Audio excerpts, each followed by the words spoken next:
Die kurze Geschichte von Jesus als Jugendlichem hat mich erinnert an die beiden Filme «Kevin allein zu Hause» und «Kevin allein in New York». Als ich Kind war, sind das meine beiden Lieblingsfilme. Und die Story geht so. Die Eltern von Kevin haben 5 Kinder und haben dann ihren Sohn 2-mal vergessen. Einmal daheim und einmal in New York. Dann hat der Kevin 2 tollpatschige Einbrecher abgewehrt, indem er ihnen lustige Fallen gestellt hat im ganzen Haus, respektive in einem Hotel, und sie durch das abgewehrt hat. Wir fragen uns, wieso haben Maria und Josef nicht gemerkt, dass Jesus nicht mitgegangen ist? Ich habe in einem Kommentar gelesen, wahrscheinlich sind die Frauen separat gegangen mit den kleinen Kindern und die Männer sind gefolgt. Also Mann und Frau sind getrennt eigentlich unterwegs gewesen damals. Und jeder Elternteil hat gedacht, dass sich der 12-jährige Jesus beim anderen befindet. Der Hintergrund von dieser Geschichte ist, dass eben die Bibel sagt, Jesus hat mehrere Geschwister gehabt. Noch 4 Brüder kommen in der Bibel mit Namen vor. Die heissen Jakobus, Josef, Simon und Judas. Sowie er hat mindestens 2 Schwestern gehabt, deren Namen in der Bibel aber nicht überliefert sind. Ich habe da mal eine Liste gemacht. Ich gehe davon aus, dass die jüngeren Geschwister von Jesus je 2 Jahre Abstand hatten zueinander. Also, als Jesus 12 Jahre alt war, war der Jakobus 10, der Josef Junior 8, der Simon 6, der Judas 4, dann die erste Schwester 2 und die zweite Schwester ein Baby. Also die Zahlen sind zwar vermutet, aber wir können uns das im Hinterkopf haben. Maria und Josef haben also alle Handvoll zu tun gehabt mit ihrer Grossfamilie. Und die Geschichte zeigt uns auch, dass Maria und Josef ganz normale Menschen waren. Im Folgenden gehe ich noch auf die Bibelstelle näher eingehen. Ich lese den Bibeltext auf Hochdeutsch und gebe auf Mundart ein paar Erklärungen dazu. Damals ist es nicht aus der Bibelübersetzung Neues Testament Berndeutsch, sondern aus der Elberfelder Bibel. Und seine Eltern gingen alljährlich am Passafest nach Jerusalem. Das Passafest heisst auch Pessachfest und ist eines der 3 grössten jüdischen Feste, die einmal im Jahr stattfindet. Es ist das Fest der ungesäuerten Brot und heisst auch das Fest der Freiheit, weil die Juden feiern, dass Gott sie aus der Gefangenschaft in Ägypten befreit hat. Und das Fest dauert eine ganze Woche.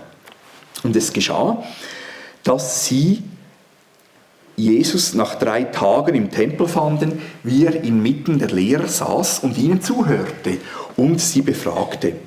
Mit der Egelfiguren sehen wir hier vorne die Szene dargestellt, wie Jesus mit den älteren Schriftgelehrten, die so einen Part haben, zusammen diskutieren. Jesus war also ein aufgeweckter Bub, der den Professoren der damaligen Zeit interessante Fragen gestellt hat, aber auch Antworten geliefert hat. Alle aber, die Jesus hörten, gerieten außer sich über sein Verständnis und seine Antworten. Also alle sind verwundert, erstaunt, weil Jesus die Bibel von der damaligen Zeit, also das Alte Testament, so gut verstanden hat. Und als Maria und Josef Jesus sahen, wurden sie bestürzt. Mit den Egelfiguren sehen wir hier vorne auf der zweiten Szene, wie Maria und Josef mit einigem Abstand zu Jesus stehen. Und interessant auch, dass Jesus ihnen den Rücken zeigt. Und Jesus ist näher zu den Schriftgelehrten. Nachher fragt Maria: Kind, warum hast du uns das getan? Siehe, dein Vater und ich haben dich mit Schmerzen gesucht. Maria macht hier Jesus einen Vorwurf und einen Tadel. Und Josef, der Stiefvater von Jesus, steht still daneben. Der Josef sagt eben in der Bibel kein einziges Wort. Und der Grund ist, damit es keine Verwechslungsgefahr gibt mit Gott, dem himmlischen Vater von Jesus. Aber zwischen den Zielen schwimmt auch eine Portion Humor mit. dass in der Bibel nur die Maria etwas sagt, aber der Josef nicht. Und Jesus sprach zu ihnen: Was ist der Grund dafür, dass ihr mich gesucht habt? Wusstet ihr nicht, dass ich in dem sein muss, was meines Vaters ist? Das ist der erste Satz von Jesus, den er in der Bibel sagt, der aufgeschrieben ist. Und Jesus verwendet hier ein Wortspiel. Er sagt, ich muss in dem sein, was meinem Vater gehört. Er meint damit nicht den Josef, sondern er meint Gott, seinen himmlischen Vater. Und wir sehen in dieser kurzen Geschichte, dass Jesus damals schon gewusst hat, dass er der Sohn von Gott ist. Aber seine Eltern, also Maria und Josef, haben das noch nicht gewusst. Wegen dem haben sie ihn auch nicht verstanden. Sie haben nicht verstanden, dass er schon ein Wortspiel macht und dass er sagt, ich muss halt im Tempel sein, in Jerusalem, in dem, wo Gott Vater gehört. Und seine Mutter bewahrte alle diese Worte in ihrem Herzen. Also Maria hat sich diese spezielle Geschichte gemerkt und hat sie dann dem Evangelist Lukas mitteilt, weitergegeben. Und der hat es dann aufgeschrieben und so ist die in die Bibel gekommen. Der letzte Satz von dieser Geschichte hat es richtig in sich, weil er so stichwortartig ist. Dort heisst es: Und Jesus nahm zu an Weisheit und Alter und Gunst bei Gott und Menschen. Das wünschen wir sowohl für die Fünftklässlerinnen als auch für uns persönlich. Ein Fortschritt in 4 Bereichen. Erstens, die geistige Entwicklung. Jesus nahm zu an Weisheit. Weisheit heisst auf Griechisch Sophia, das kennen wir ja aus Philosophie, die Liebe zur Weisheit. Und habe mal in einem Lexikon nachgeschaut, was heisst denn das in der Bibel, Weisheit, Sophia? Da ist gestanden, Weisheit ist die Fähigkeit, sein Leben zu meistern und auch anderen Rat zu erteilen. Oft meint es einfach Klugheit. Und das Ziel der Erziehung ist ja, dass man den Kind, also egal ob es jetzt 5 Klassen sind oder noch kleine Kinder, dass man sie erziehen, dass sie irgendwann ihr Leben selber meistern können. Die geistige Entwicklung. Und für das gibt es sowohl Schulen natürlich, wo man lernt einfach lesen, rechnen und die anderen Sachen, die wir brauchen, aber es gibt auch Sonntagsschule und es gibt auch Religionsunterricht, dass man auch lernt die wichtigsten Geschichten aus der Bibel. Denn das Zweite, das ist die liebliche Entwicklung. Jesus nahm zu an Alter.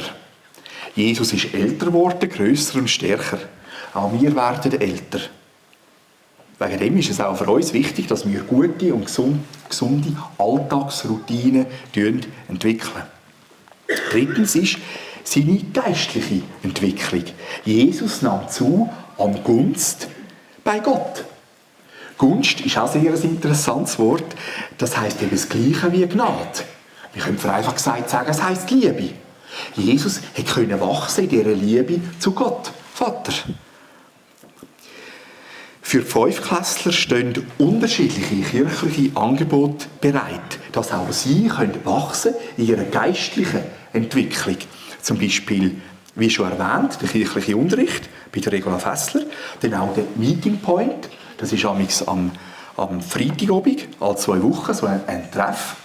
Dann auch die Jugendgruppe und der Update Jugendgottesdienst, der etwa 8-mal im Jahr stattfindet. Und so kann auch die geistliche Entwicklung zunehmen. Und wie vorher schon erwähnt, ist wichtig, dass wir Erwachsene auch beten. Nicht nur für die Regula und für mich, sondern auch für die Kinder, die Gott, euch Eltern, aber auch den Lehrer anvertrauen. Also, dass ihr auch für die Lehrer betet, so, aber auch für die Kinder. Und für uns Erwachsene gibt es in der Kirchengemeinde sowohl Hauskreis, wo man sich regelmässig trifft und zusammen beten, Bibel lesen, austauschen, Seelsorge anbieten, sich gegenseitig ermutigen. Und auch Vorträge, Gottesdienst, verschiedene Gebetsstunden und auch der Alpha Life Glaubensgrundkurs, wo wir auch kann den christlichen Glauben kennenlernen. Und so können auch wir Erwachsene in unserer geistlichen Entwicklung können wir Fortschritt machen. Das vierte ist die soziale Entwicklung. Jesus nahm zu an Gunst bei den Menschen. Vorher heißt es in dieser Geschichte, und Jesus ging mit ihnen hinab, also von Jerusalem ab, und kam nach Nazareth. Und er war ihnen untertan. Also auch sehr interessante Geschichte. Jesus, der Sohn von Gott, hat gelernt, seinen Eltern zu gehorchen. Obwohl er der Sohn von Gott war. Nur noch ein paar wenige Jahre und aus diesen Fünftklässlern werden volljährige Erwachsene. Und auch wir Erwachsene können lernen, uns gegenseitig in der Kirchengemeinde zu vertrauen, einander zu vergeben, weil wir schuldig geworden sind aneinander, wie Jesus auch uns unsere Schuld vergeben hat. Und ich sage immer, wenn wir das machen, wenn wir den Schritt aufeinander zu machen, dann wird aus einer ganz normalen Kirchengemeinde plötzlich eine Kirchenfamilie, eine geistliche Familie, eine zweite Familie. Obwohl wir nicht miteinander lieblich verwandt sind wir doch dank Jesus, sind wir Brüder und Schwestern im Glauben. Und so können auch wir wachsen, sozial wachsen, zueinander hinwachsen. Man kann auch sagen, anstatt Gunst bei den Menschen, dass man kann sagen, dass auch unsere Liebe zu anderen Menschen grösser wird und wachsen. Sind Maria und Josef Rabeneltern gewesen, weil sie ohne ihren Sohn Jesus aufgebrochen sind? Manchmal tue ich ein bisschen zuhören und ein bisschen beobachten, wie Mütter miteinander reden über ihre Kinder. Und ein paar erzählen dann Situationen, in denen sie ihre Kinder verwöhnen und ein bisschen überbehüten. Und machen dann konkrete Beispiele. Dann andere Mütter entgegnen: «Du Gluckere, du!» Und ich finde es ziemlich lustig, muss auf mich in mich hineinlachen. Dann die anderen Mütter das Wort ergreifen und schildern dann ihrerseits Situationen, in denen sie Kinder bewusst zur Selbstständigkeit erzogen haben. Indem sie ihnen eben nicht alle Hindernisse aus dem Weg geräumt haben. Und dann folgt der Einwand von diesen Gluckermüttern: «Du Rabenmutter, du!» Egal, ob jetzt eher Rabenmutter oder Glucker, die Geschichte ermutigt uns, weil sie uns zeigt, dass Maria und Josef ganz normale Menschen sind. Auch noch eine Klammerbemerkung. Eben, ich habe euch Eltern bewusst nicht Tipps und Tricks weitergeben wegen Thema Erziehung, weil Christina und ich noch keine eigenen Kinder haben, aber auch eine lustige Geschichte. Wie die Jungfrau zum Kinde sind Christina und ich einmal zu einem Teenager gekommen, der bei uns auch eine Zeit lang war. Und da haben wir eben auch die Erfahrung gemacht, es braucht sowohl beides. Es braucht, dass man sowohl ein bisschen Teenager ein bisschen verwöhnen oder Kinder ein bisschen beschützen, aber auch, dass sie wachsen können und selbstständig werden, auch Freiheit haben. Es braucht wie beides. Aber ich wollte einfach sagen, tut euch bitte keine Sorgen machen, sind ihr eher da oder eher da auf dem Pol, sondern die Bibel sagt uns, dass Jesus gnädig ist, dass er uns auch vergibt und dass sogar Maria und Josef eigentlich den Fehler gemacht haben. Und vorher, als wir gesungen haben, ist noch ein anderer Gedanke in den Sinn gekommen. Also, die Eltern haben den Heiland verloren, aber der Heiland hat nicht uns verloren, sondern hat uns gefunden. Er sucht uns so lange, bis er uns findet. Das ist auch lustig. Aber wenn man sich das vorstellt, oder? Die Eltern haben den Heiland verloren, also eigentlich eine Fruchtgeschichte, oder? Dass das in der Bibel ist. Und wir müssen uns auch nicht Sorgen machen. Eben, wir sehen, die Fünftklässlerinnen werden gleich älter und erwachsen. Wir müssen uns nicht Sorgen machen, sondern Gott gibt uns Kraft, dass wir auch Verantwortung übernehmen für andere Menschen.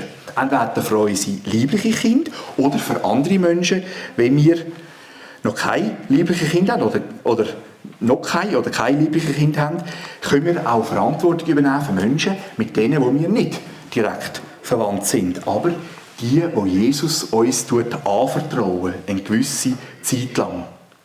Wir können für sie beten und sie ermutigen, dass sie im Glauben mutige Schritte unternehmen. Und die Bibel ist an dieser Stelle wie ein Fernglas.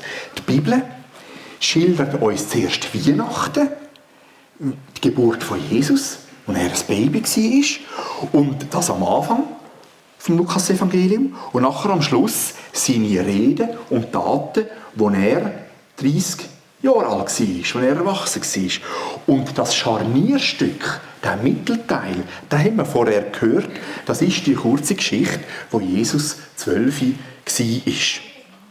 Wir dürfen Jesus ganz vertrauen, dass er auch in unserem Leben treu wird wirken. Und Jesus nahm zu an Weisheit und Alter und Gunst bei Gott und Menschen. Amen.